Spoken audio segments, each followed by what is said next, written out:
సెల్లిరమ్మా cell నేను అన్నకి ఇస్తా బిన్న అవుట్గా నువ్వు అవుట్ అయినావు ఎంతసేపు ఆటావు నువ్వు నేను అవుట్ కాలే. రే ఎందుకు అట్లా అరుస్తున్నారు? సీరియల్ డిస్టర్బ్ అవుతుంది కదా. సీరియల్ అయిపోయింది, పారంగా ప్రే చేసుకుని తిందాం మనం. మనం ఇప్పుడు ఒక పాట పాడుకుందాం. పాటలు అంటే ఎలా రా? అవును మా పాటలు వద్దు మచ్. చిన్న బ్రేక్ చేసుకుందాం అమ్మా. సరే అయితే ప్రార్థన చేసుకుందామా?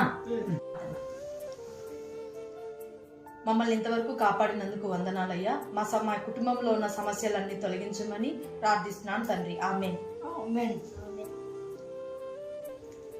కొన్ని క్రైస్తవ కుటుంబాలు సమయాన్ని ఈ లోకంలో వృధాగా వేస్ట్ చేస్తున్నారు. అయితే దేవుని వాక్య ప్రకారముగా క్రైస్తవులమైన మనము ఎలా జీవించాలి అని వాక్యం సెలవిస్తుంది అంటే, ప్రసంగి గ్రంథము 12వ అధ్యాయం 13వ వచనంలో చూసినట్లయితే, మనము దేవుని యందు భయభక్తులు కలిగి ఆయన ఆజ్ఞలను నడుచుకున్నటయే మానవ కోటికి సరైన విధి.